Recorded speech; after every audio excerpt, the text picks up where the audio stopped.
Hi everyone, this is Eric Bond, the founder of Beat the GMAT, and welcome to today's webinar, which we're calling How to Get Accepted, Successful Applicant Stories. It's my great pleasure to let you know that for today's webinar, we're partnering with Admit Advantage, which is one of the elite MBA admissions consulting firms on earth. And today we have two guests, Kofi Kankam as well as Eric Allen, who are co-founders of Admit Advantage. I'll let those guys introduce themselves a little bit once the session begins, but I wanted to say just a few words about Admit Advantage. This is a firm that you definitely should take a look at. Go to admitadvantage.com at some point during this event or even after this event and learn about the services that they offer. They have this crazy statistic that 92% of their clients gain admittance into one of the top 4 schools when they work with an Admit Advantage consultant. That is a tremendous track record. I've had the pleasure of knowing these guys over the last year, and they're a very impressive group of people. So learn more about Admit Advantage after this event. And that being said, why don't we turn it over to Kofi Kankam, who will be leading today's session. And Kofi, the floor is yours. Great. Thank you, Eric. Thank you for the compliment. We like working with you Earthlings and being competitive here on Earth in terms of being one of the best companies. I'm kidding. Thank you, though. We do want to thank, obviously, Eric, Bond, and B. Kim for their leadership. We have really enjoyed working with Beat the GMAT over the last couple of months and knowing you guys over the last year, so it's been a pleasure. My name is Kofi Kankam. I've posted a lot of comments on the board along with Eric Allen. We're both co-founders of Admit Advantage. We're recognizing a lot of the names in the attendee list, so it's actually pretty exciting to actually give you guys a chance to hear our voices and sort of see you guys, I guess, not in the flesh, but it's probably as close as we're going to get. Tonight we're going to be talking about successful MBA candidates. So all these candidates that we're going to go through, you'll notice that, one, we've worked with them, but secondly, these are candidates that all have some kind of flaw or deficiency, yet still made it into a top 10, top 15 school. So hopefully that gives you guys a sense of inspiration. We know that you guys are, fighting through this process. It can be a long, and sort of arduous journey. Eric and I have obviously been there, and we hope that you guys get a lot of value out of this. And we'll talk sort of more about that at the end. But let's talk a little bit about the company overview, just so you guys feel like we know what we're talking about. And we'll look at then some successful applicant profiles, some of the lessons that we've learned that we're going to brand build with one candidate. So we're going to show you a candidate, and we're going to evaluate his metrics, and then we're going to look at how you craft a narrative around that candidate in terms of the stories as well as leadership characteristics. And then we'll give you some overall tips and strategies to sort of send you home and back to work this evening, continue to plow through so you can hit round 2. Okay? So our company. Basically, we are an admissions consultancy. We've been around for, at this point, 5 years. Officially, Eric and I were advising candidates, literally it feels like since college, but definitely since we graduated from business school in 2004. We essentially work with candidates all the way from inception, i.e. someone saying, I want to go to business school, to the end, when literally, they've gotten to school or they're waitlisted. One of the best times of the year for us is in the early summer when candidates are getting ready to go away to school. We go to a lot of graduation parties or sort of send-off parties, which is a lot of fun. And we actually visit a lot of our candidates in different schools once they've been accepted. So we end up becoming pretty good friends with some of the candidates. Some of them we obviously hate. I'm kidding. No, we actually become pretty good friends with most of them, so it's been exciting in that sense. Our company is focused on having a really structured process. We believe that a structured process allows you to basically differentiate yourself, especially for those of you that work in jobs where a lot of you are going to business school. So if you're looking at working at, say, McKinsey or Goldman or an IT firm where a lot of people may be looking to go to business school, a structured process will give you the opportunity to really make yourself different and have a variety of things to write about in the showcase. All of our consultants are alumni of top-tier schools, the Harvard, Wharton, Stanford, Columbia, Chicago, INSEAD, et cetera. We really believe in that. And there's a lot of diversity on our team, not just obviously with regard to ethnicity, but really with regard to career. So we have people that work in finance, people that are marketers. We've had work with our company, a former speechwriter for Joe Biden, technologists, various real estate people, etc. In terms of what our company is built on, it's built on 3 core principles. Experience is mentioned to be in our company. If you're not an intern, you have to be an alumnus of a top-tier school. But equally importantly, you also have to have been on the other side of the table. So you have to have basically both been a student as well as been a second-year interviewer or an alumni interviewer. That's really important that you've had, both sides of the spectrum. We've been fortunate in the last couple of years with this economy to get really good people who aren't just, alums of, say, Wharton or Harvard, but actually are really friendly with people, have a good bedside manner, are very analytical, and really want to help people. And that's really important to our company. In terms of client focus, we really believe in it. We say this quite frequently, and it's something we adhere to. We are trying to sort of be the Zappos of our space in terms of customer service and trying to make this a little bit fun and rigorous, but at the same time still enjoyable. As enjoyable as MBA admissions can be for those of you that are applying. And then performance. So all this is well and good, but we're really focused on results. As Eric mentioned, we've had a really good track record in terms of getting people into one of the top 4 schools. And the schools that people apply to are the top programs in the world. So this is a snapshot of some of the schools that we've been successfully able to place people in. We actually have spent the last couple of weeks literally getting our candidates ready for a lot of those first round interviews. So it's kind of an interesting time in our company, an exciting time, but also for us sort of a nerve-wracking time because all of these candidates are kind of like our friends, and some of them are sort of like our little brothers and sisters, and we're really concerned about making sure they get in. Okay.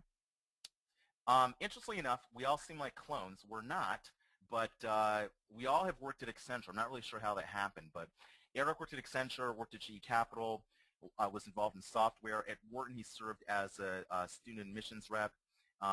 He also served as a Wharton and Brown alumni interviewer, and he was a Twigo fellow, had a full fellowship, graduate with honors. I worked at Accenture as well in New York. I worked at a company called Net2Phone, which was a predecessor to Skype, much less successful, unfortunately for them, I guess, and for me. But I was also involved with software and at Wharton with the Venture Initiation Program. So I've served as an interviewer for Harvard College and for Wharton. I went to Harvard, got my undergraduate degree in neurobiology, stayed and pursued a master's in education, was a Joseph Wharton Fellow, and ran the Wharton's biggest conference as well as served as a TA. And Eli Kennedy, very comparable background, worked at Accenture as well. I don't really know why we all had to do that, but went to Howard, was a Howard E. Mitchell Fellow, worked with me at the Whitney Young Conference, and also was a teaching assistant. And then we're fortunate enough to have Rodney Morrison, who basically was a former associate director of admissions at Wharton, as well as worked at Management Leaders of Tomorrow, and worked as a recruiter at Lehman Brothers. Okay, that's pretty much all we're going to talk about regarding the company. If you want more information, there's so much of it on our site, and obviously you can reach out to us as well. But we want to make sure we focus on the good stuff, which is really how to make you guys better candidates. So let's dive in and take a look. So here are the top 10. This is sort of our David Letterman top 10 application challenges that we see, that you'll see as issues in each of the candidates that we talk about. So average grades, right? So people, if you're looking at a top 10, top 15 school, if you have below a 3.2, you are working from a little bit of a deficit, okay? A weak GMAT score, I'd say sub 700. We have a lot of candidates that aren't really clear why they want to go to business school. They just know that they sort of hate their jobs. They want to make more money. They want to call more of the shots, but they don't really have sort of a crystallized reason for why they're looking to undertake this, huge expenditure of time and cost. A lot of you are really young, and you haven't had a huge amount of time and experience certainly managing people, and often not even managing projects. So that can be a little bit of a challenge. There are a lot of people that have had very limited undergraduate exposure to quant courses. So whether it's hardcore sciences or it's, sort of business-related courses like finance, stats, economics, and accounting, if you couple that often with number 2 in terms of weak GMAT, that can certainly be a huge challenge to overcome. There are a lot of you are super active in college. You sort of graduate. I felt like this also. You're working super hard, and Friday night is about going out, and Saturday is about sleeping in, and there really isn't a huge amount of time for activities, okay? We see a lot of people with gaps in employment history. This is very typical right now. People that have been laid off for 6 months, 9 months, a year, and that poses a unique challenge. Oftentimes we see candidates that are coming from industries, organizations, areas of the world that don't send a lot of people to business school. Now, on the one hand, that certainly can be an advantage in the sense that there's a uniqueness factor that you can exploit, but it can certainly pose challenges in terms of knowing how to frame your work and your experience, and or having people that you can talk to that can serve as mentors for you who've done what you've done, right? We also see people that are unclear of their goals. So, they're not clear on what they want to do in the first 2 to 5 years after business school, 2 to 7 years, which is typically what's considered your short-term goal, and then they're not clear how they want to pivot in the long term to sort of chase their dream, to chase their version of the brass ring. And then a lot of us, and I felt like this also, it felt like, we don't necessarily have huge accomplishments, especially after college or even in college, right? So for some of us who are sort of married with children, you got to business, you got to college, and sort of that was the peak. And, you may feel like you've had an undistinguished career to date since you were 18. That's actually not a good feeling to have, and hopefully you guys don't have that. But certainly that's something that can be an issue. That said, as per the bottom bullet point, all these issues can be overcome if you're very targeted, creative, and you plan a lot up front as opposed to just deep diving into the applications. Okay?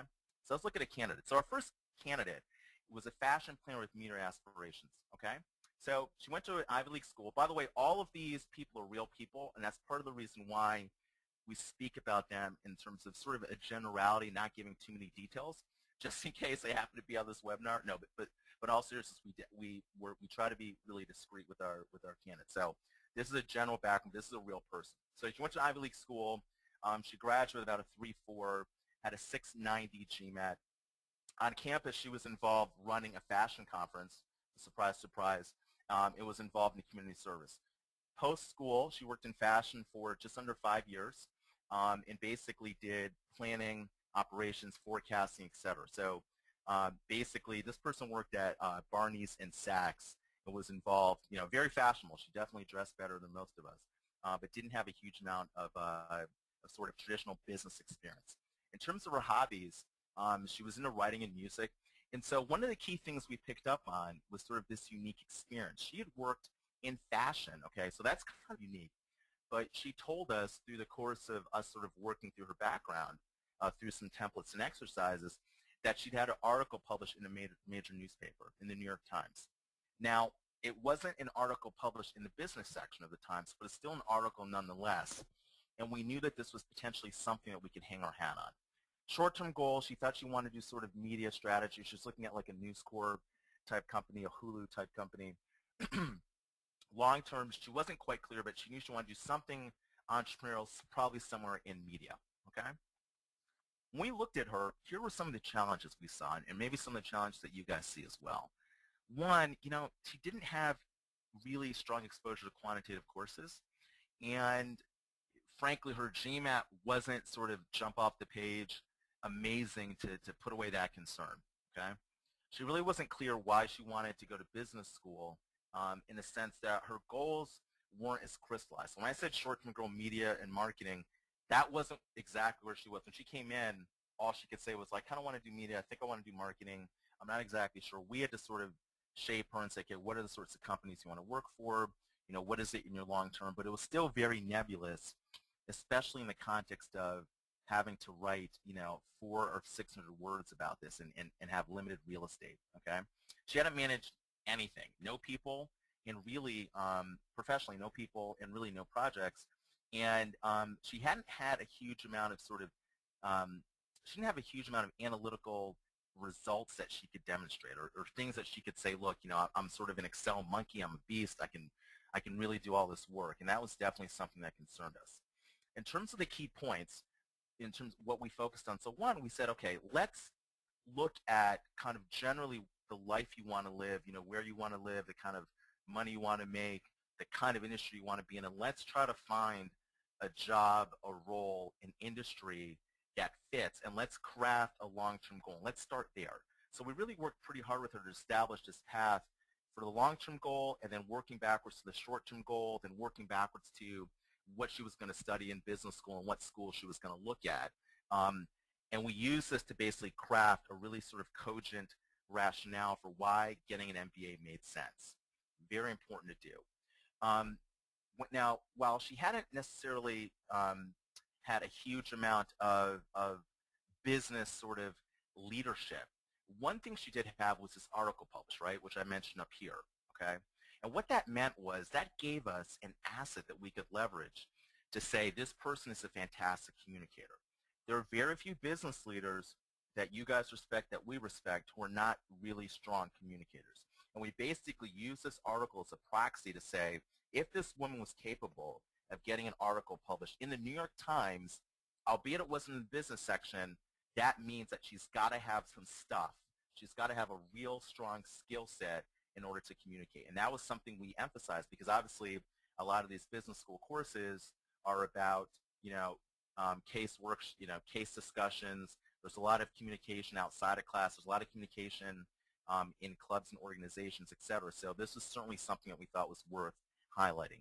We also said, okay, even though she didn't have a huge amount of analytical prowess, this is when we said, let's make sure that all 4 platforms, and just when I say platforms, realize that when you apply to business school, you've got certainly 4 and potentially 5 platforms on which to build your candidacy. You have your essays, you have your letters of recommendation, you have the non-essay data portion of your application, you have your resume, and then if you get it, you have your interview, right? So we made sure that all 4 of these elements that we can control up front, all 4 of these elements were highlighting the fact that this person is analytical. It was very important to do that. Even though she didn't have a lot of stuff, the fact that we kind of, repeated it, we had to emphasize across these multiple platforms made a huge difference, okay? And we definitely focused on having the recommenders speak about X, Y, and Z key projects, speak about her ability to sort of work through and make some projections on the SKUs that were needed in different stores around the world. And we had them really play up the fact that she was basically a thought leader in this area. And then in terms of her not having any professional management experience, that certainly was a concern that we had. On the other hand, she had created, when she had gotten this article published in the Times, she'd gone out and created this writing group filled with young aspiring writers, and she got them together, she put together an agenda, and she gone out and recruited an expository writing instructor in New York City to basically teach them over the course of like 6 to 8 weeks. And they all paid, and she coordinated everything. And we said, this is her management role, right? Bringing people together, trying to achieve one goal, bringing in resources to make sure that goal was achieved. That's business leadership. It's just in a different context. And so we really emphasized that to supplement the fact that she had very limited managerial experience in her job. And so she applied to a number of schools, Harvard, Wharton, Stanford, I guess sort of the holy 3, and ended up getting into Harvard and graduated last year, class of 10. So that's candidate number 1, okay? And I know there are questions coming in. We're going to try to hold on those questions until the end, and then we'll basically give you guys plenty of time to address them, okay, or to ask them. We'll address as many as we can. We'll probably stay on until maybe 9:15, 9:20 Eastern time, okay? All right. So let's look at the second candidate, one of my favorites.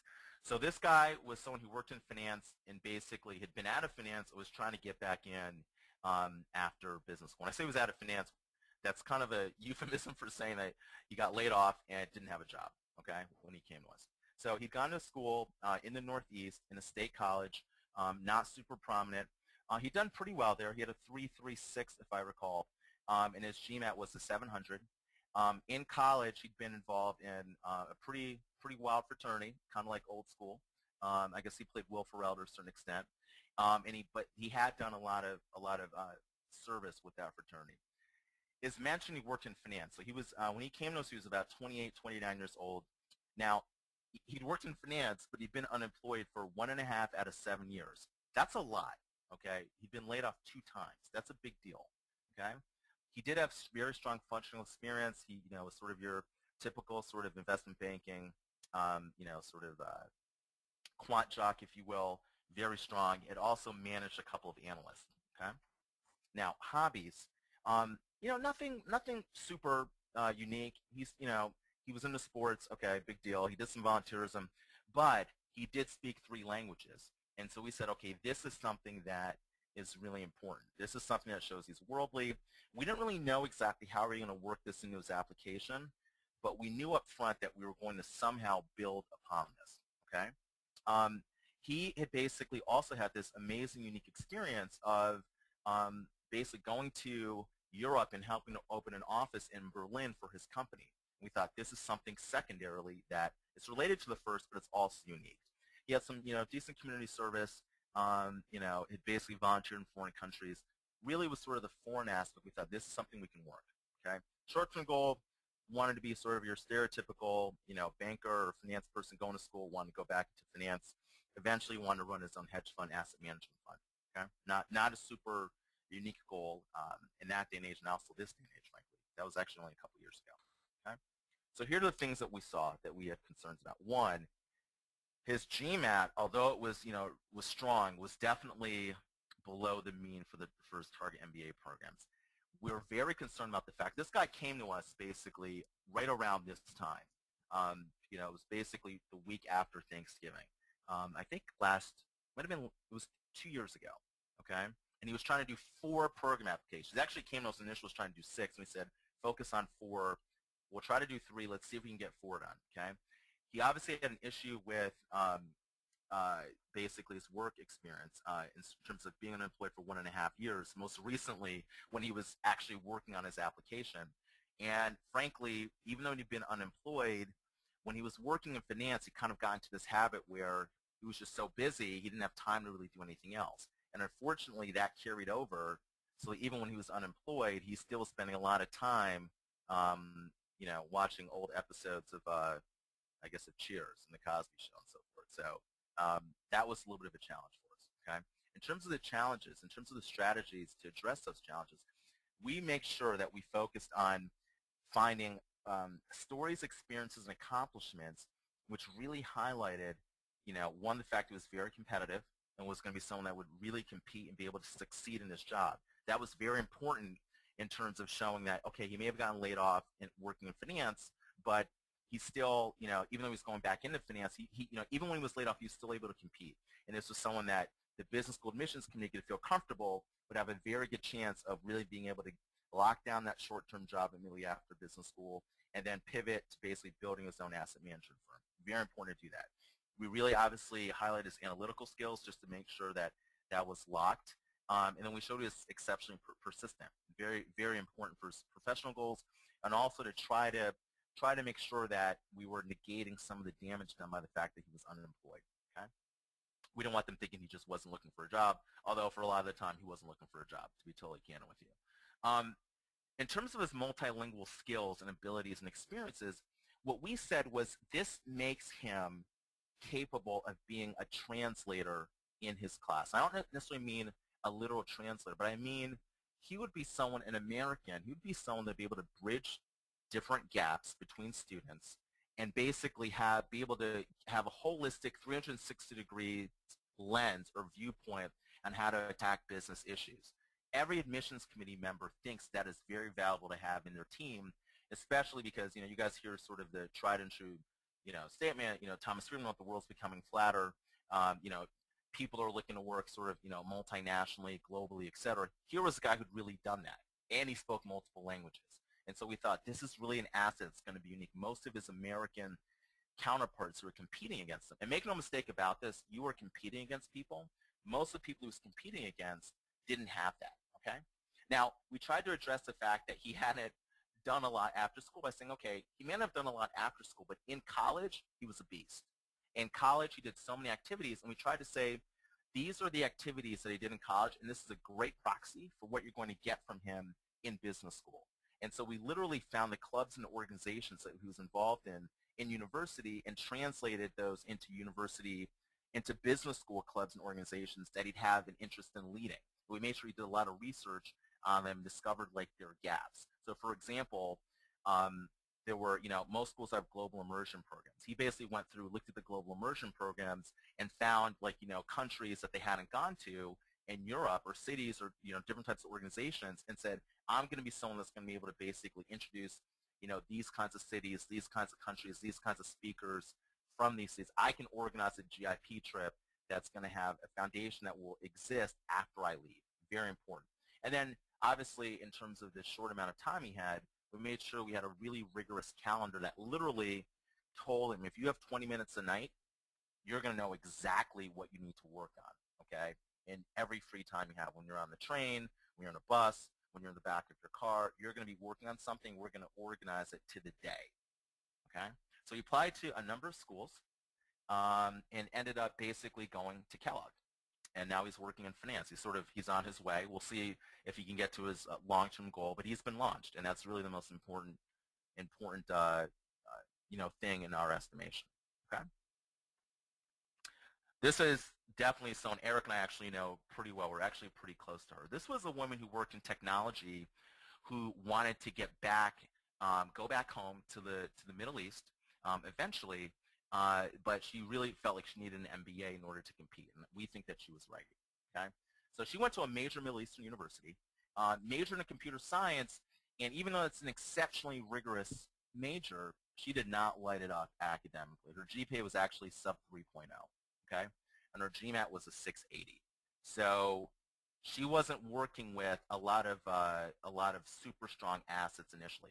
Now she worked in IT. Again, she was basically working at like a big investment bank, like a Merrill Lynch, J.P. Morgan, B of A type company. I guess B of A and Merrill Lynch are the same company, but J.P. Morgan, Citibank, B of A type, handling their infrastructure, technology infrastructure for their trades. Okay. So she had a lot of sort of good operations experience in programming. Interestingly enough, her hobbies, okay, she was into skiing and yoga. Like, that's not super unique. But she had something that was similar too. She lived in 4 countries, and we thought, okay, this is kind of interesting. She hadn't really worked in those countries, to great acclaim, but she lived in 4 countries growing up, okay? Here's what we saw which was unique. She had developed a group that it was focused on Middle Eastern women's voting rights, actually in Egypt prior to like this Arab Spring. Now, that we saw obviously this past spring. We thought this is really interesting, right? And I'm pointing out these examples to you because all of you guys have something like this. Maybe it's not as extreme, but I can't tell you the number of candidates that we talk to initially who come to us and say, I have nothing to write about. You have to be creative. You have to think outside the box. And you have to extrapolate and find the threads from these outside work experiences and accomplishments to draw them in and show how they're going to be relevant in your business career as well as in the MBA classroom more immediately, okay? So we saw this and said, okay, she's an international volunteer, and she basically has built this voting rights company, that it's a voting rights group that essentially was really looking to empower Middle Eastern women. Powerful, okay? Short-term, long-term goals, they weren't as crystallized, I have to be honest with you. So, she was thinking about basically, working out sort of like a McKinsey or Bain or BCG. To be honest with you, she didn't even really know those companies. She just kind of knew McKinsey, but didn't really have an idea of any other type of company. So we sort of had to shape it. And then she knew that she wanted, in some way, shape, or form, go back home to Egypt and the Middle East in general and empower, especially women, but basically build a whole industry helping young entrepreneurs find capital, find networks, and basically opportunities to explore their dreams. That's kind of what you want to do, okay? Challenges. So here's what's interesting. So we all know she didn't have a strong GPA, and what kind of, I guess, in retrospect, shouldn't have surprised us, but it did initially. She came to us and had a real lack of confidence, like a lack of confidence to the point where we felt we were surprised that she was really trying to apply to business school, to be honest with you, okay? She had no work experience. Okay, we've seen that before. She had a very interesting situation that a lot of you have in that she didn't feel like she could tell her current employer as her boss that she was applying to business school. So there was a challenge in trying to figure out how she's going to get a recommendation. And then, we didn't think her long-term goal was that clear. Okay, so she knew she wanted to do kind of strategy consulting. She kind of said, well, I want to go back home and kind of like help people build businesses and, find a way to sort of make money doing that, right? But that she didn't really know about the venture capital industry. She didn't know how she was going to try to structure these things, how she was going to source these deals. She couldn't really go any further than like a 2-line answer to her long-term goal. And that wasn't strong. That wasn't good enough. Okay? A couple of things we told this candidate to do. One, we told her to take courses and build an alternative transcript. So we had her take courses in accounting, finance, stats, and economics, right, at the best school possible she could do. She was in New York. I think she ended up doing it at the Continuing School of Education at NYU, right? She got A's in those courses, super important. We basically had those 4 platforms, right, that I mentioned, the essays, the recs, I don't know why I said essays again, letters of recommendation, as well as the resume, basically really demonstrate these analytical skills, right, the volunteers and her sort of global perspective, the fact that she hadn't worked in these countries, but she still was able to, kind of like the candidate before, be like a translator of sorts, okay? We spoke about when she was in her job, right, she had no entrepreneurship experience, and she said she wanted to build a long-term company. We said, okay, we need to try to find something in her background which indicates she's someone that builds, she's someone that creates. And so when she was at work, she created sort of like an Arab women's group within her firm, okay? So where, senior level, basically, women sort of the Arab faith were mentoring younger women, right, who were basically, from a lot of Muslim countries. Very important to do, and we thought this is something we can build on, okay? We basically said, just like the first candidate, okay, so she's in that formal management, but she literally was risking her health, her safety, to start this women's group. And the women's group still existed. It wasn't a huge group, but it was something that still existed, that she spent a lot of time and effort and really put her, herself on the line to do. That's management. That's leadership, okay? And that's what we emphasize quite heavily to make up for the fact that she really hadn't managed anything professionally. And then we made sure that she was exceptionally clear about what each school was going to offer her in terms of getting into school. So she was the kind of person that was on the website every night for these schools. She would reach out to, to students. She would reach out to alumni, and she knew everything about the entrepreneurial programs in these schools. And I can tell you, when I served as an interviewer for Wharton, and people would come to me, and they'd know more about the school than I'd known, that I knew existed. They were talking about programs and professors and classes. That was super impressive. So it's definitely something you guys want to sort of, take to heart and implement in your own pursuit. She applied to a lot of schools, and she actually just graduated from Wharton. So she did not get into every school she applied to. So we have 4 schools here. I think she applied to 6 schools, but she got into Wharton. And, we're pretty pleased with that, and she's definitely on her way. And I do have to say that this obviously doesn't happen with every candidate, but, it happened with her. And, frankly, this is something that you guys should bottle and take some comfort in, that you can make this happen if you do it artfully, okay? Now, let's look at what we've learned. Let's just sort of go through that, okay, for the key challenges. So if you have poor grades, a weak GMAT, and a lack of quantitative courses, we've learned that you should take supplemental courses, right? We talked about that. You should basically use, all the different platforms, especially the recommenders, essays, and interviews, to really highlight your analytical skills, as well as your resume, and basically definitely address sort of, academic deficiencies in your optional essay. And so I didn't mention out the last candidate, but it's really important to do that. And it's important to do that in a manner where you don't make excuses, but you indicate what you've learned and what's different. The good news for most of you guys are in your at least, 24 to 25 plus, right? And what that means is that issues that you had in your college career, especially early in your college career, are issues in the past. And you've had at least 3 and probably, 5 to 8 years to, have derived lessons and have implemented those lessons in your future academic career, as well as, your professional career to date. And so it's really important to basically indicate lessons learned and how you address and implement those lessons, okay? Okay. We've seen people that had a real issue in these 3 candidates talking about why they wanted to attend business school. So you have to, if you're one of these people you're not really sure, you need to sit down with a sheet of paper and basically work from the back what you really want to do, taking into account your lifestyle, where you want to live, the kind of money you want to make, the industry you want to be in, et cetera, et cetera, et cetera, and develop a long-term goal and work your way back to kind of what that means you need to be doing right after business school to then launch that long-term goal, and then what that means you need to be doing in business school to get to that short-term goal. Very important to do, okay? you have to showcase the steps, the sequence of steps, meaning you can't come to school. Let's say you work for Teach for America.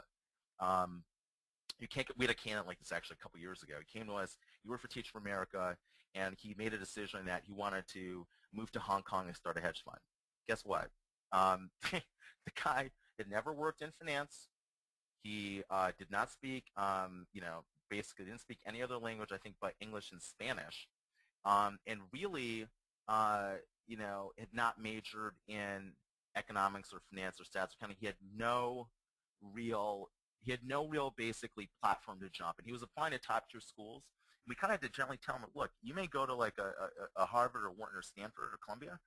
That doesn't necessarily mean that you're going to be able to just move to Hong Kong, raise a fund, and manage it, right? So, but if he'd come in and we actually had him do this and said, look, I want to get a job working at, say, a consulting company. I want to try to get into the financial services sector as a working at, say, at McKinsey, working with finance clients. I want to then sort of transition to one of those finance clients in the States and then try to get overseas.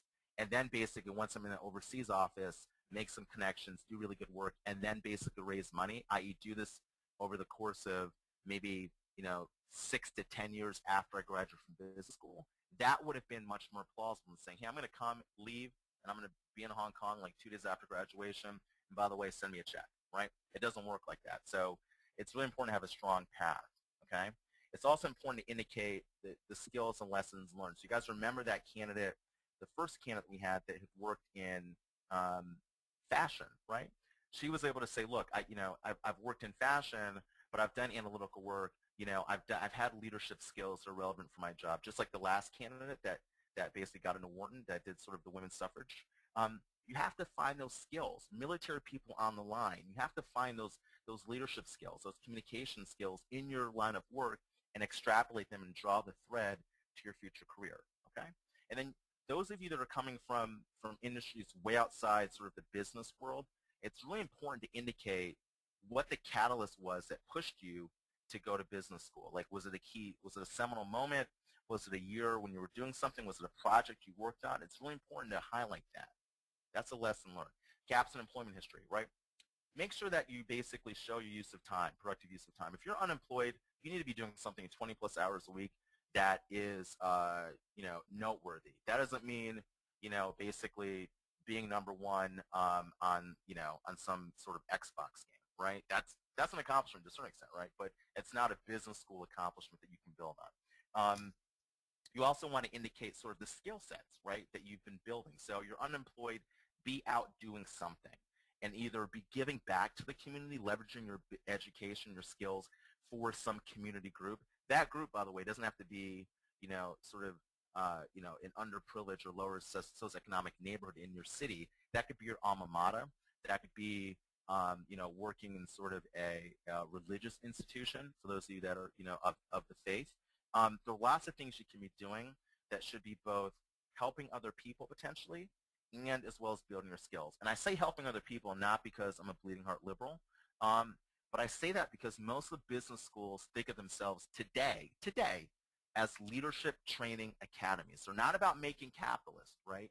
And if you look at the sort of all the financial crises that have happened over the last couple of years, going all the way back to sort of like Enron, there have always been top-tier MBAs, unfortunately, that have been involved in a lot of this. And so business schools are very sensitive to that, and they want to get people that can support sort of their marketing, if you will.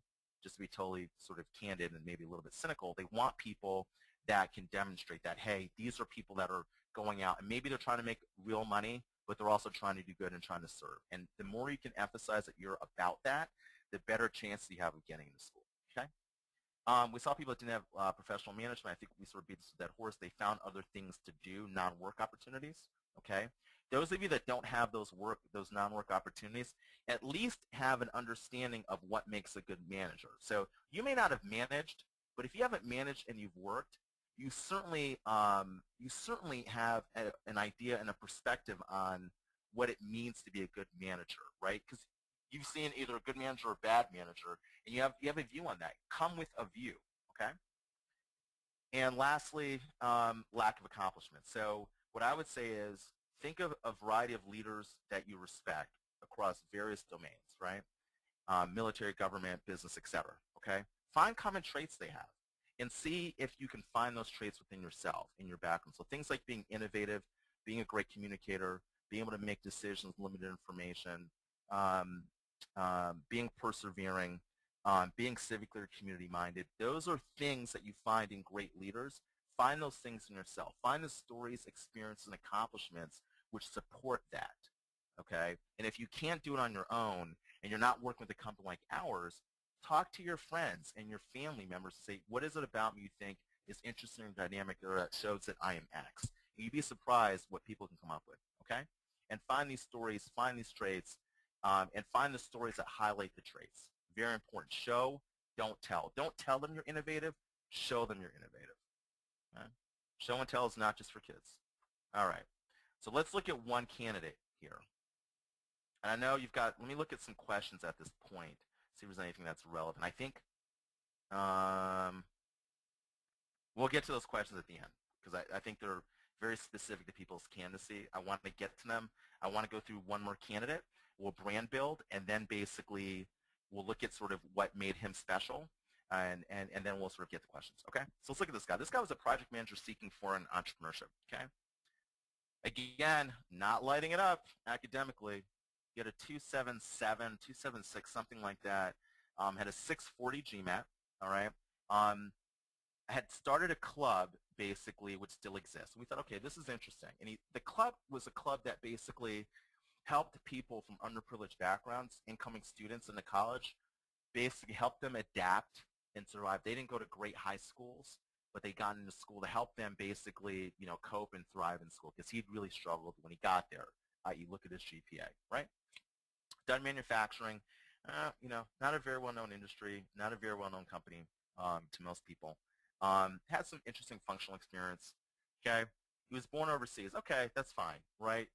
We couldn't necessarily build the external sort of, international perspective in the same way, okay?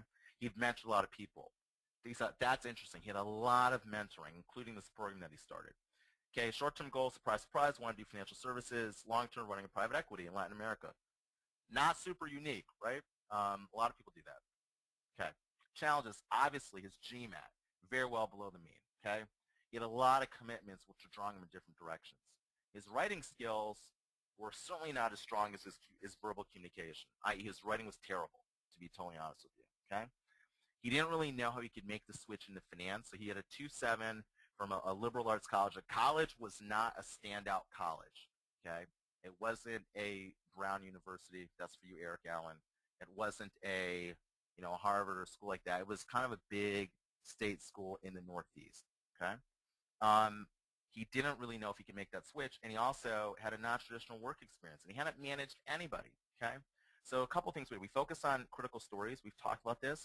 We highlighted his commitment to others. This guy was about service. He started this program that still existed, and he'd gone back after school to basically work it, okay? He had found traits that, in his background that were necessary to be a financial technology entrepreneur, and I'm going to talk about all this in detail. And then he had his recommenders focus on his analytical skills and the things that he did. So he said, look, his main argument about him being smart was saying, I did not do well in college. We all know that. But when I got to my job, I was an absolute beast, right? And I say beast, that's in a positive manner, okay? And so that was his main argument, and we had to find ways to frame it. And then we spent a lot of time working with him to make his writing effective, concise, and also sort of dynamic at the same time, okay? So let's look at this in a little more detail. And he got accepted into Stern, and now I think he's working at Deutsche Bank. So, he's on his way. He's in financial services. We can't guarantee he's going to run that private equity company, but you know what? He got his start, and he's going to have his fair shot. And that's kind of all you can ask for. You want a fair shot to get after your dream. Nothing is guaranteed going to these schools, but he's going to get a shot to make it happen and find out if he's got stuff or not. All right, so let's look at him, okay? So when he came to us, we said, okay, we are going to develop some leadership traits about him, okay? Here are the leadership traits that we wanted his reviewers to have after an 8 to 15-minute read of his application, which is all they're going to spend, okay? We wanted them to think he was initiative-taking, humble, he was a great communicator. We wanted them to think he, was really ethical, He was adaptive. He was service-minded. He was courageous. Exactly, et cetera, tenacious, et cetera. Now, we wanted him to think some of these things. We basically started from the other perspective, said, okay, tell us about the critical stories of your life. If I interviewed your girlfriend, I said, what are the stories I need to know to understand who you are as a man at age 28? What would those stories be? And when he gave us those stories, which I'm going to go to in a minute, we basically said, okay, this is pretty phenomenal. These are the traits that come from these stories. Now, which admissions committee would not want somebody with these skills, these traits in their classroom? What organization would not want somebody with these traits at the helm? What government would not want somebody leading their country who had these skills? So this is how this guy got into school. This is how he got in with a 277 and a 640 into NYU, where the mean is basically a 3.4 and like a 706 GMAT with a 13.8% acceptance rate. This is how this kind of guy gets in, okay? Let's look at the stories. So the stories.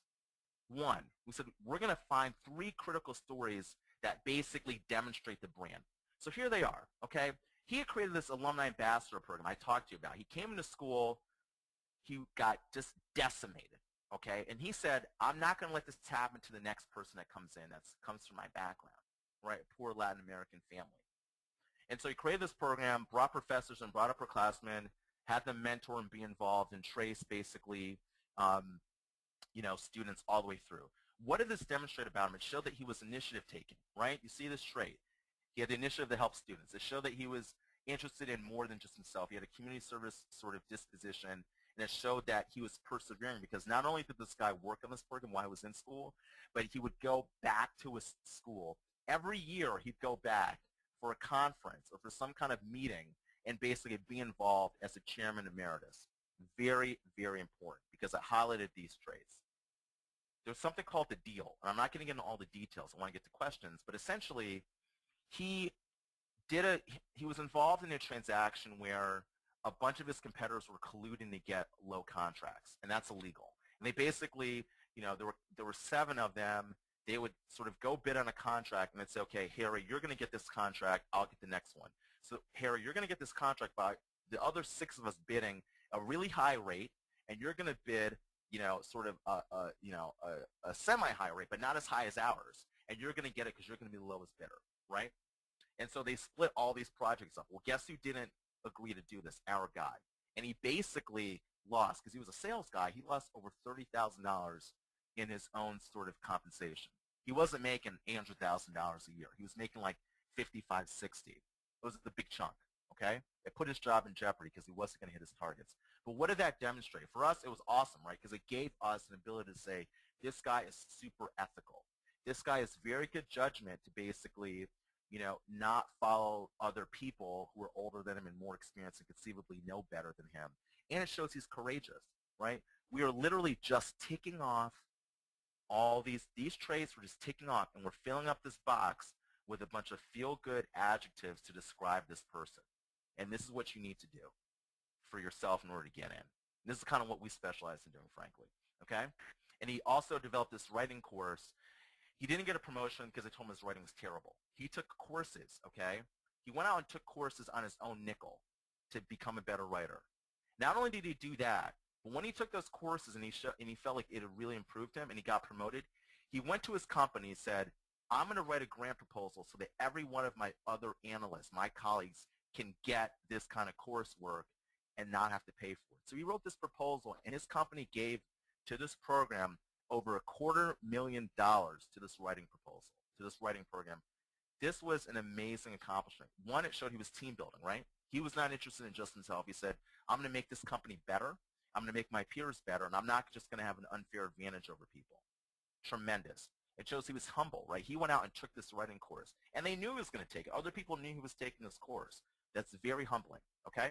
And then he had strong communication, right? So I'm not going to go through this. I want to get to questions. Basically, you guys can see, we're in round 2.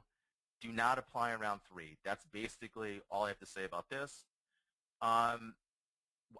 This is all taped. I'm not going to, you guys can read this sort of later when you look at the webinar. Let's get to some questions. If you guys, before we do it, if you guys are interested in sort of more content like this, we have a webinar on Tuesday on cracking Kellogg, and then we've got a general candidate office hour. You can ask any question you want. We'll probably be for an hour and a half. We're on Facebook. We're on Twitter. We're blogging. Now, probably not as much as we should because we're trying to help you guys directly. If you want a consultation, go to sketchme.adminadvantage or email us at info@adminadvantage or adminadvantage.com. All those numbers are there, but definitely use Sketch. We've had, I think, maybe like 25, 30 people sign up today alone, so make sure you guys do that if you're interested. Let's take some questions. All right. Eric and Alan, you want to help me a little bit with some of these questions? All right. So. Yeah, Kofi, we can take some questions. I thought there was one in particular that I'd like to kick to you. That was, you know, we talk a lot, you talked a lot in the presentation about folks that we had helped get into schools, and I thought it was a very fair question to talk about the other side, and for those same people who, for instance, the person that we know very well. You talked about getting into Ward and maybe not getting into some of the other ones. So can you talk about the other side of things and maybe what doesn't get folks into certain schools when they do get into other schools, and what are some of those factors that you think about when folks don't get into school, or some of the reasons why they don't? That's a good question. So I think there are a couple of things. I think that if you guys remember, I'm going to sort of tab back. Well, it's going to be too difficult to do. Let's see here. I think there are a couple of things. I think, one, when people don't admit that there is a deficiency in their application, I think that can be a huge detriment to not getting in. I mean, you know, we've had people that don't want to admit they have bad grades, and they kind of want to just sweep them under the carpet and not talk about that. That's a problem, right? That's a huge issue, not addressing a weakness. And if they have a weakness and they've discovered it, not doing enough to basically fix it. It's one thing to say I have a weakness and write about it. It's another thing to say something happened a couple of years ago. I took classes. I did some kind of remedy to basically make myself a better person today. I also think that when people try to basically, we have a lot of kids sometimes that try to just take one application and just plug it into another school's application. That can be a huge, huge detriment in terms of getting in. But Eric, I also think, you know, to be totally candid with you, I think sometimes people don't realize that for most of these top tier schools, 70% of the people that apply are admissible. So, you know, 20 people apply, 6 of them have no chance of getting in, 14 are going to be really strong, and of those 14 for like top 20 programs, 2 to like 6 are getting in. And so you can apply to a lot of good schools and be a great candidate, and, you know, you might think, you know, you might say get into Harvard or not get into Columbia, right? I mean, that happens all the time. So I think it's usually a combination of things, but I think it's when people they don't basically address the issues that are in their background, and they don't answer questions. They don't answer the questions. They sometimes just like start writing immediately. They don't spend time thinking about, okay, what story, what's the sort of the meta question, what are the talking points they want to include in this answer, and they also don't answer multi-part questions equally and adequately. Those are some of the main things I see to people not getting in. Okay, quick question, folks, about looking for or using other recommenders rather than professional recommenders, especially if they've been very active in the community. What is your kind of thought process around that, Kofi? My thought process is that they should do it if they have somebody who can speak to them having a real accomplishment or a real effect. I mean, Eric, you know, we've had people, you know, one of the most touching candidates we had, one of the best recommendations came from the mother of a student who basically was the first person in her family to go to college. And she was the first person in her family to go to college largely because her mentor, who was one of our candidates, had spent her entire 4 years in college guiding this high school woman all the way through. And the mother wrote about how, you know, our candidate's involvement had changed not just her daughter's life, but the whole family's life. So I think if you have defined metrics of success, I think if you have been involved in a program that has given you ability to manage other people or have other kinds of leadership experiences that maybe you couldn't get in your job, I think those are the times that you want to use outside recommendation. And there's some schools like Stanford, which basically demands that you have a peer recommendation. I think that, you know, if you already have, like for schools that ask for 3, like Stanford and Harvard, if you already have 2 work recommendations, you probably should be you should be really open to using a non-work recommendation. I think if you only have two, I think it's okay to use two work ones, but I also think it adds a lot of variety to your application if you have a second one that's not work related, but you better have done something in that job, in that role. You can't just be kind of a general member. You better have had a leadership role. Okay. Great answer. Only I could have done it better. There was another question around older candidates. We had several questions on this one, Kofi. So a lot of folks saying, hey, kind of older candidate, been around for 8, 10 years. How should I approach my application differently than, say someone kind of in that, 4 to 5 year median that we see in a lot of full-time programs? Right. Good question. Good question. What I would first say is, you should approach it with confidence, okay? I know that you're reading a lot of Poets and Quants and Business Week, and it seems like everyone is like 23, 24 years old, okay? That's just actually not the case. Eric and I can both tell you anecdotally from our own experience as well as candidates we've helped, there are a lot of older candidates in these classes. We have seen, Eric, I'm thinking of like, Steve and Ori and people like that. There were people in our class. There was a guy in a class ahead of us who was 44 years old, Joe Q, when he graduated. Now, specifically about this question, what I would say is you have to basically indicate why business school makes sense for you. The worst thing that a business school could feel about you is, one, that your career is in a dead end and you're just kind of applying because everything else about your career is terrible. And secondly, that you're going to go to school, you're going to come out, and you're basically going to be in a worse position than when you started. If you were in an industry, for example, and you want to stay in an industry, if you're in an industry where when people come out of business school, they get hired as associates, and you are currently a vice president, you can't say, I want to go to business school to work in my current industry. Because a business school admissions class is going to say, wait a minute, if you're going to work in an industry, why would you go to school? You've already passed through that. So I think you need to be very clear about why school makes sense for you. I think that's defensively, right? I think on the offensive side, you need to really highlight the fact that you are bringing a hell of a lot to the classroom.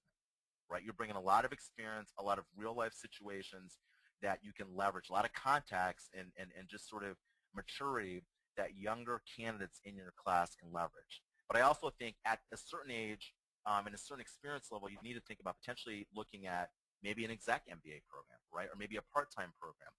Those are definitely programs which appeal to a lot of the older candidates we see, and it might be a good fit for you. I would say, though, if you're going to try to switch jobs, an exec MBA and or a part-time MBA is probably not the right school for you or the right program for you because you're not going to have an internship, and as we know, most companies want to sort of try before they buy. So hopefully that answers the question. Yeah, no, I think it does. So if they don't, it doesn't matter. So low GMAT, low GPA. So I've gotten at least 6 or 7 questions on I have a low GPA or I have a low GMAT. So can you talk about some strategies? Being beat the GMAT clearly, working with Eric and B through their team to kind of help you maximize your GMAT. But other than that, if you're kind of stuck, you've taken it several times. Can you give some strategies on kind of aside from maybe some of the things or enhancing some of the things that you said during the presentation, what do you do in that case? Okay, so there are a couple of things to do. One, if you have a terrible GMAT, you absolutely need to consider taking it twice, okay? And the reason is because you need to show that you are aware of the school standards and you're not thinking that everything else in your application is so tight that it doesn't matter, or so buttoned up that it doesn't matter that you've got like a 600 GMAT when basically the mean GMAT is basically like a 700 or 720. Big deal. Now if you've taken it twice, one of the things I consider is on the GMAT side is potentially looking to take the GRE. Most of the American candidates that are on this call, we know you're not all American. Actually, there's actually a healthy bit of sort of internationals, a lot from India. But most people, when they struggle on their GMAT, especially sort of the American candidates, they struggle on the quant side. Well, the GRE is an exam that essentially is known to be a little bit easier, to significantly easier on the quant side and more sort of rigorous on the verbal side. So that might give you an opportunity to sort of have a better performance. I think you also should emphasize that perhaps maybe you didn't do super well on the SAT, but at the end of the day, when you were in college, right, and again, it's if you have a weak GMAT, if you have a weak GMAT and a solid GPA, you can say, look, I may not be good in the standardized test, but when I get to college, when I got into college, I graduated with a 3.3. I know how to study. I know how to do problem sets. I'm disciplined. I know how to work in teams. And, you know, I've also had a really great experience being sort of analytical, or maybe if you're on the other side, I've had a great experience with writing. I write a lot of memos. I present. I do a lot of PowerPoint presentations. So even though I've got a weak verbal score on my GMAT, I can really sort of knock it out of the park in the workplace. Now, if you've got a weak GPA, you have to take these courses. You have to take courses to improve yourself. I know you guys look on the websites, you say, okay, our GPA range is 2.7 to basically, you know, 4.0. If you don't have it, you have to take courses. And if you're thinking about, you're obviously applying now, you haven't taken courses, you can at least indicate on your application that you're going to be taking courses in January, okay? You also should be emphasizing work. You did really well at work. You were heavily analytical at work. You know, you weren't necessarily the best candidate academically in school, but, you know, you learned lessons. You learned how to work in teams. Maybe you had mitigating circumstances like a family death or illness. But generally, you have skills that will allow you to basically succeed in the workplace, and you have learned something from your undergraduate time to make you a more stable and better student in your graduate days. That's kind of where you have to go. And I see here, let me just follow up, Eric. Okay, great. Follow the next question. I'll go. Sure. A weak GPA is considered, I would consider a weak GPA a 3.1 for top 20 schools. Certainly anything under a 3 is weak. If you're applying to like Harvard, Wharton, Stanford, Columbia, those kinds of schools, you're looking at a mean GPA of over a 3.5. If you have a 3.1 to 3.2, you have a weaker GPA. Anyway, next question, please. We're going to go, by the way, we're going to go ahead, Eric, I'm sorry. I think we'll go for another 15 minutes to 30 minutes. You know, we'll just keep going because I know there are a bunch of questions out there. But quickly, Kofi, how late do we accept? Just as a quick one, how late do we accept folks for round 2, full time? It depends on how many schools are applying to, but certainly all through, pretty much through Christmas. So, okay. You know, we don't like working. We don't like having to jam out 4 applications in a couple of weeks, but we've done it, and we're going to continue to do it. Okay, and thinking about it from the mind of an admissions committee member, you know, if you have a certain outlier, like a bad GPA, you know, poor GMAT, whatever the case may be, how do they look at that in terms of, you know, they look at it holistically, or they kind of use that to just get rid of you right away? And I can certainly provide my insights as well. Yeah, Eric, why don't you take that, answer that question? Okay, Eric, I will. Or Kofi, I will. Yeah, look, it's we do look at it holistically. In general, you know, it's just one, you know, piece of the entire puzzle, right? So clearly, a GPA is 4 years body of work, right? So you look at that and you say, okay, you know, that's 4 years of work versus a GMAT, which you can kind of get lucky. Or you could just kind of struggle with the test. So we took all of that into consideration. I would say, though, that you want to work within the guidelines, right? I mean, no one wants to admit a bunch of 610s because it's going to bring down the overall GMAT score. So you have to kind of look at it and say, do I want to make an exception for this person because the rest of their application is exceptional? So what we always tell folks is do everything you can to mitigate, you know, a particular weakness like a GPA, like a GMAT. I think Kofi has sufficiently gone over the types of things that you can do there. But make sure that the rest of your application is compelling. If the rest of your application is compelling and you have one outlier there, then you're still going to be considered, you're still going to be in the game, but you're just going to have to be very tight with the rest of your application. So that's kind of my answer. I think it is looked at holistically, but it also within reason, right? Because anything that is outside of kind of the general range of scores, they're going to look at you like you're an exception. So think about that exception. You're going to have to be exceptional for the rest of the application. Great answer. Couldn't have said it better myself, Eric. Oh, good. I think so. So let's see. Kofi, why don't you choose a couple? Okay. I'll take one at the bottom here while you're looking. What if an AdCom does not fully appreciate my goals, even though they are relevant to an MBA degree? The answer to that one is then you didn't articulate your goals well enough. If the AdCom doesn't appreciate it, then you didn't do a good enough job making them appreciate it. So what I would say there is make sure you focus on, articulating that to them, hey, these are my goals, this is why it's important to me, so they can really understand it. And it should not just be in your essays, but also in your interview. It should be a consistent story from that perspective. So there's a question about just sort of logistics of this presentation. This presentation is being taped. It will be available on our site as well as on Beat the GMAT site. So good folks at Beat the GMAT. So it'll be up by tomorrow. There's a general question about also about Indian candidates. We have a lot of Indian candidates. We actually it'll be available about 24 hours. The presentation. We were actually just out with Eric Bond of Beat the GMAT a couple months ago in Hyderabad, India, at Indian School of Business. So we have a lot of Indian candidates with technology backgrounds. We're very familiar with Manpower, Emphasis, Wipro, et cetera. So that's kind of right up our bailiwick. There's a question about the best. What is someone who has a 2.9 GPA from a top school and a 730, 2.9 GPA and a 730 GMAT, so for 3 years, 2 years managerial experience?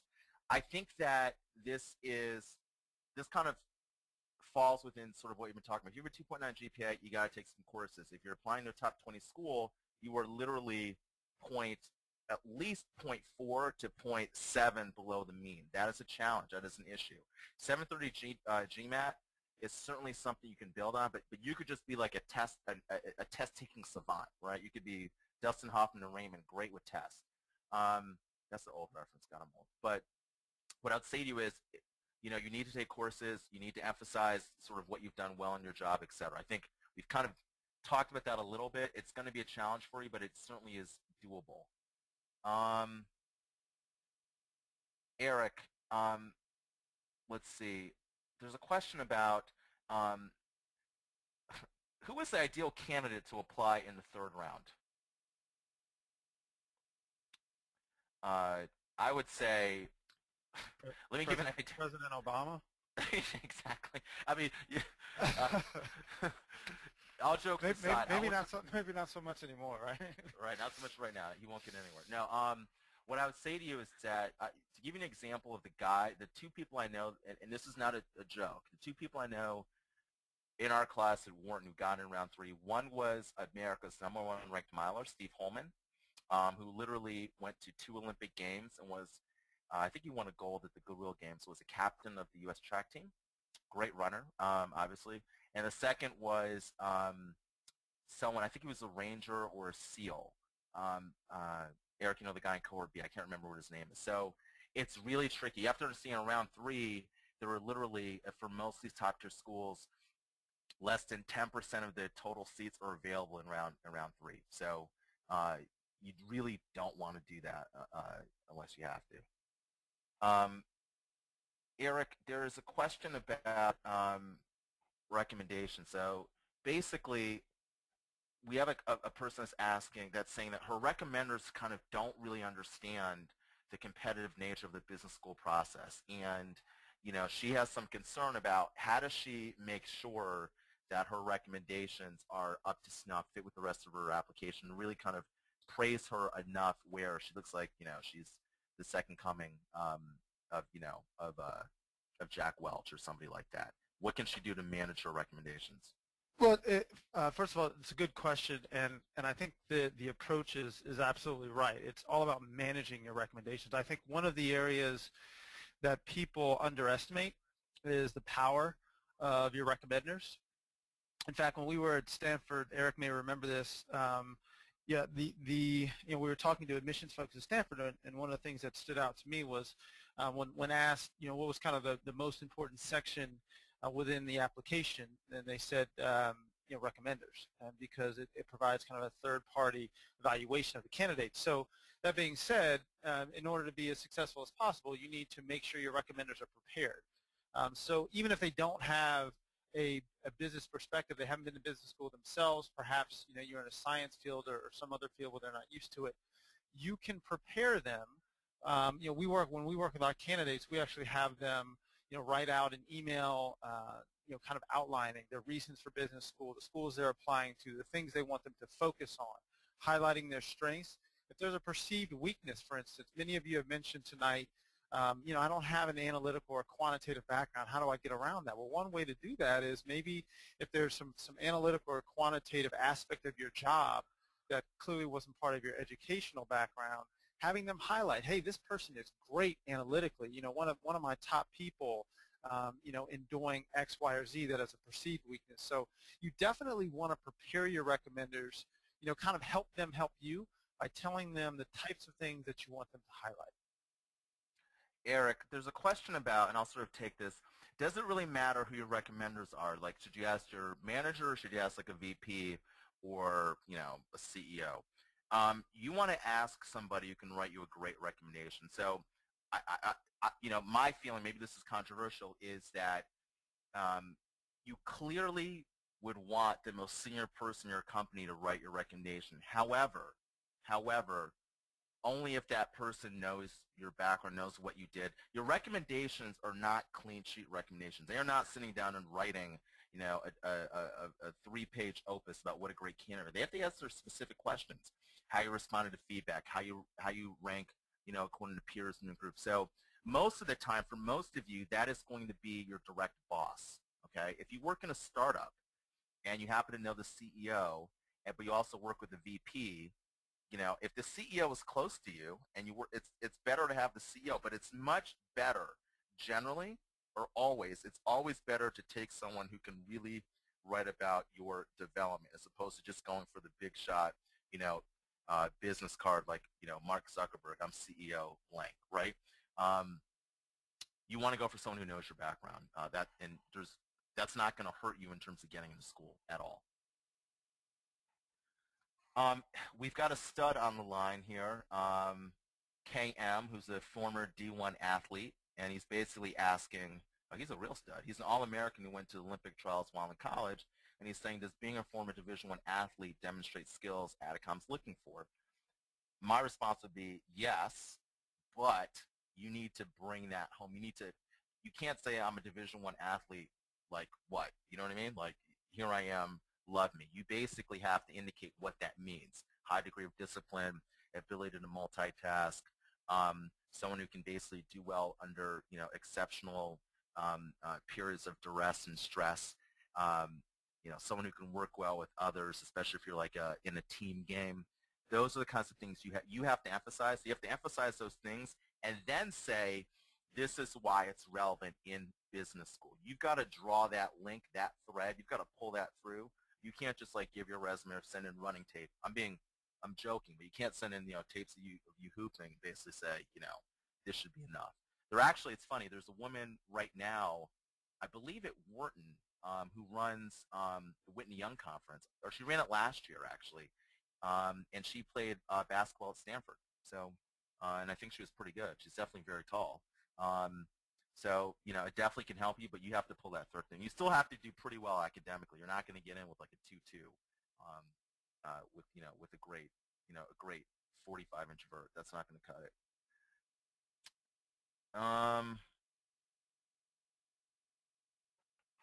Eric, let's see. There's a question about the kinds of questions, recommendations, or recommenders are asked. I mean, there are questions again about your leadership. There are questions about how you responded to feedback. There are questions about basically what the recommender thinks you're going to bring to the classroom. There are questions about how you as an employee rank according to your peer group. And for some of these schools, they actually have grids, 2x2 grids, where they've got sort of leadership characteristics, innovative, ethical nature, innovative nature, communication skills, etc., things like that on the y-axis.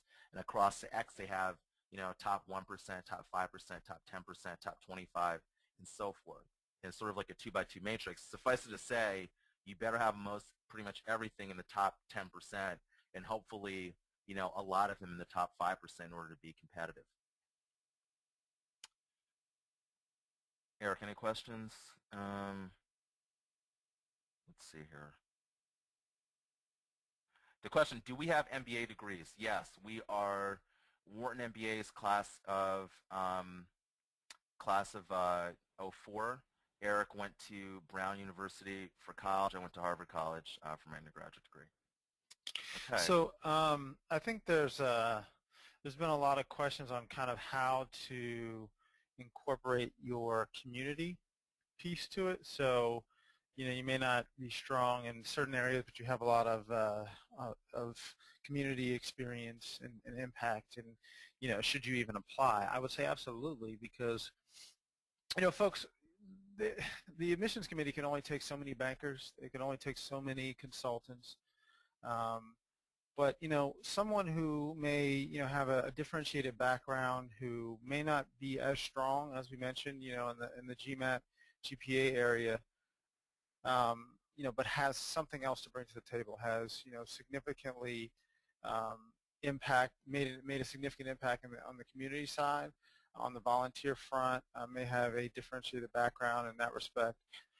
Definitely is unique, right? And I think those people, as Kofi can attest to, in the learning environment in business school, can be very valuable when we're talking about certain business problems and talking about how to attack them. I found that folks with that kind of background often had such a unique perspective that was extremely valuable for someone like me who didn't have that perspective. And the admissions committees recognize that and they appreciate that. So don't be discouraged if you don't have that kind of typical background. A lot of people say, oh, I'm not a typical MBA. I don't think there is one. But if you do have kind of a unique background, it can show that the skills that you bring as a result of that and that perspective, then I certainly think you should apply, and you certainly do have a good shot. Eric, I'm going to ask you a couple questions. We're going to stay on for 10 more minutes, guys. Eric, so let's just ask each other and we'll go through. So Eric, there's a question about reapplicants. So someone's reapplying to a school, they're reapplying to HBS. Last year, their goals were basically the utilities industry, and this year they want to do private equity. What's the best way, if any, to address that? Yeah, and I think I may have addressed this one, but this is a worthwhile question for folks to hear. For reapplicants in general, there were a couple of questions around reapplicants, like how do I differentiate myself this time around? And I think in general, if you're thinking about if you're coming with a slightly different story, you better have it buttoned down, and you better be able to articulate exactly why. So maybe last year you kind of threw an application out there because you're saying, I want to go to business school because my job is horrible, and you didn't get in, and it was probably because you didn't have a great story. And now you put some more time into it, and now you really know what you want to do, or at least you think you know what you want to do. It's okay to say, hey, last year, I applied to business school, learned a lot through the process, talked to a lot of people, and I realize now that I want to do this, and this is why. I've talked to a number of people in the industry. I've done a lot of research. I've talked to friends and family. I've actually, we used to do the days where you kind of day on the job type thing. So the more you can express to them that you've done your research, that you're very focused on your goals and objectives, especially if you've changed goals and objectives as a reapplicant, the better off you'll be. So definitely do your research and definitely show the admissions committee that you're very serious and that you prepared this time around. So Eric, there's a question about, well, let me just say one thing. So there's a question about, do we work with reapplicants? We absolutely do work with reapplicants. We kind of take people where they come, as they come. We do work with reapplicants. How do we work with them? In the same way we work with first-time applicants. So we look at their stuff from before.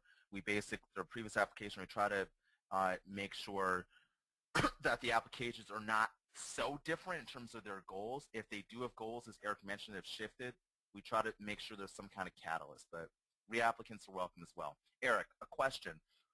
Is it important to have blue-chip companies on one's resume? This person's worked at a startup, worked with mainly mid-sized companies. They don't have any big names on the resume, and they're concerned about how they stack up to their other applicants.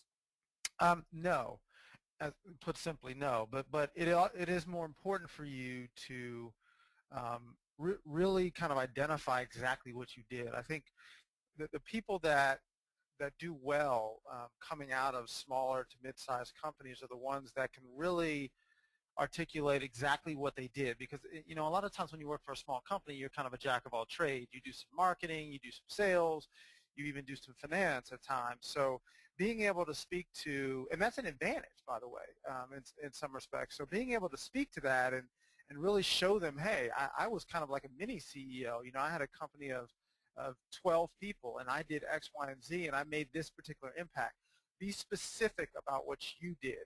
I think where you get into trouble is when you don't talk specifically about what you did. You talk about what the company did, but you don't say, I did X, Y, and Z. The other thing that's more important in that kind of role is to make sure your recommenders can speak to that as well, right? So not only do you need to speak to that in your essays, your application, your resume, but your recommenders need to back you up and talk about how you are an exceptional, an exceptional part of the company and that you made a significant impact. So not necessary for the blue chip. It's easier for people to understand because if you went to an IBM and you were in consulting or you went to a Bain or you went to a Goldman, you know, everyone kind of knows what that is.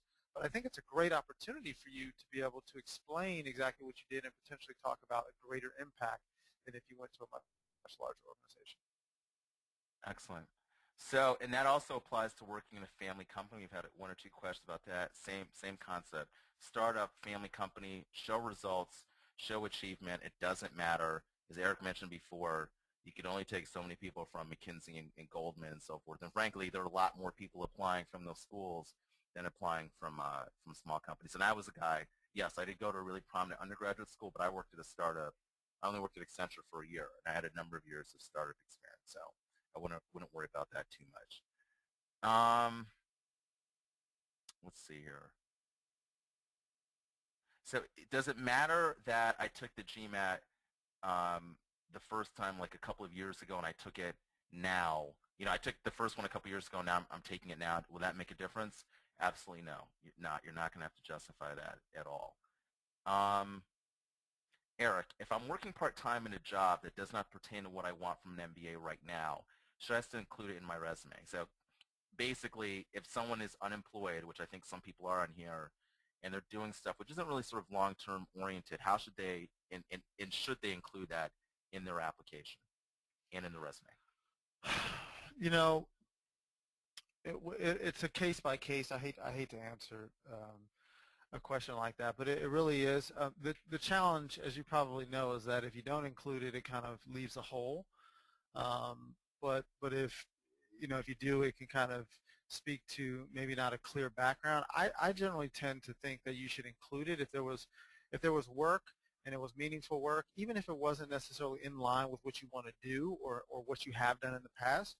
You know, certainly people, especially in this economy, understand that there are going to be layoffs at times, and I think Kofi mentioned it before. It's all about what you do during that time. If you're kind of sitting on your bottom and waiting for the phone to ring, that's probably not indicative of a potential business leader or someone they want to bring into their university.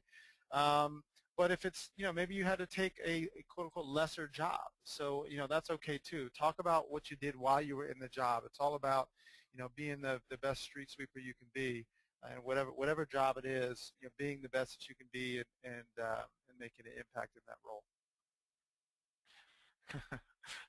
I'm laughing because someone's complaining they didn't get their question answered. Doesn't mean it's a bad question.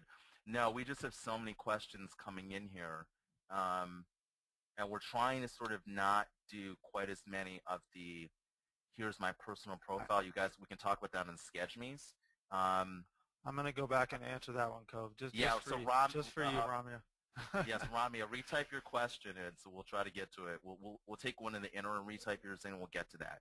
There's a question about, do we recommend taking a certificate course to combat a low GPA? Yeah, we do, actually. So when we said take courses in accounting, stats, finance, or economics, if you say you're studying like for CFA, that qualifies, okay? So that's actually even harder. So if you're doing anything like that, a certificate course in business, definitely that certainly counts. Where's Ramya's question? Okay, so have you ever worked with applicants? Okay, I'm going to answer. Have you ever worked with applicants applying through the consortium? Yes, we actually are a partner of the consortium. We have a number of people that go through the consortium. We actually have a consortium page, adminadvantage.com/consortium. My wife is a consortium alumnus, class of NYU. class of 2005. So yeah, the consortium, we actually did a webinar on the consortium maybe last week or the week before. So we're pretty comfortable with that. Contact us if you want to talk about that. Eric, you want to take Ramia's question? I'll read it. So do letters from alumni or a formal referral from do letters from alumni or a formal reference from a current or old student at a specific school help the application? So I guess what they're saying is, if you're applying to, say, Columbia, will it help you if you have a reference from a Columbia student or a Columbia alumnus? Yeah, so marginally, but yeah, it can, right? So I guess it depends on who it is, right? And you know, schools don't generally like it because it adds, you know, one extra thing to read through the process, to be completely honest. And if everyone did it, obviously it would make everyone's job that much harder. That being said, you know, if you want to ask someone who you have a very, very strong relationship that might have a unique insight into your background that can add something that others don't have, then you certainly should. But going back to kind of what we discussed before about, you know, name dropping, you know, no one necessarily needs a name dropper. If you know, some high up person who is a Columbia alum and they're really not involved very actively with Columbia, but you think because they're a CEO somewhere or what have you, that would be valuable, you know, maybe, but you know, use your best judgment, because part of what we did when we looked at those kinds of things, when it was something that was driven by you, was, you know, did this person use good judgment? Because that speaks to their potential business judgment going forward. We saw a lot of that on the admissions committee, where people did things, extra recommendations, doing things, you know, going over the word limits significantly, things like that. So in general, folks, I would just say use your best judgment. If you think it makes sense, you know, go with your gut. If not, then just leave it out. Right. So there's one more I think we can take really quickly. I'll answer it. So does visiting a school matter in terms of getting admission? Yes, it can help you. It's not necessarily a hindrance. Well, if you live like 2 blocks from NYU or Columbia or Berkeley, you should go visit the school. But beyond sort of showing interest, and I will say that we've seen recently, in the last couple of years, some schools have actually asked candidates, what's been your involvement with the school? So it obviously matters in that sense. It matters in terms of showing interest in the program. It matters in terms of beginning maybe to build up an advocate in the program, such that if you're waitlisted, you've got someone, a student that can vouch for you. It helps in terms of giving you an informed perspective on the school, being able to write about what it is about the school, i.e. a class or some club or organization that you've met with or you've been involved with that you can write about. So it can help you. It's not an absolute necessity. Those of you that or say live in Europe and are not applying to European schools or applying maybe to American schools, you know, there isn't as much pressure. But if you live in New York, right, for example, and you haven't gone to visit NYU or Columbia, you're really doing yourself a disservice because your competitors certainly have. Okay? We'll stop there. There are a couple things, just housekeeping. Firstly, I really want to thank, or Eric and I really want to thank Eric Bond and B. Kim for their leadership with Beat the GMAT. Great organization. We thank you guys for letting us participate. It's been a lot of fun. We thank all the attendees for coming tonight. If you want a consultation, go to sketch.me/adminadvantage. If you want to give us even more information about you, you can go to adminadvantage.com/beatthegmat and see a really good-looking guy on the site. This webinar will be posted again both on our site. I think that'll be in the link you guys get, as well as Beat the GMAT site. I always say this in closing. There are a lot of you on the phone or on the line. Please, please, please pray for my Ohio State Buckeyes, okay, for next year. We need to win the Big Ten. And I ask that you guys pray for my Cleveland Browns. We're still in the playoff hunt. If we can win out, we're going to go 9-7. So I guess that's all. Thank you guys for participating. And reach out if we can help you. And if we can't help you, we definitely wish you guys all the best of luck. And we hope that you guys enjoy the holidays, even though you'll be preparing your applications. And avoid round 3. Thanks. And good night. Thank you guys so much. This is Eric. I just want to thank Kofi, Kankam, as well as Eric Allen one more time for taking the time this evening to chat with us about these successful applicant stories and profiles, as well as taking your questions. Just so you know, this event was originally supposed to end about 30 minutes ago, but as you can see, the folks at Admin Advantage are very passionate about their work and gave us an extra 30 minutes, so thank you so much for that. And again, please go to adminadvantage.com/beatthegmat. There's a very special discount that that team has provided for our community, so a big thank you for that. And we'll provide you some information after this webinar ends. You should receive an email probably in the next few hours that has some information about how you can find the recording for this event, as well as information about the discounts that you can get through Beat2GMAT for Admin Advantage services. So look out for that as well. And Eric, can I make one quick comment? Yeah, Eric? sure. I forgot to mention this. We actually decided to do this pretty much this morning, but for the next 24 hours, we're not going to be able to get to probably all of you that sign up for consultations immediately. We're going to try, but anticipating that we're actually going to offer, sort of as a thank you, a 15% discount for until basically 8 p.m. tomorrow night.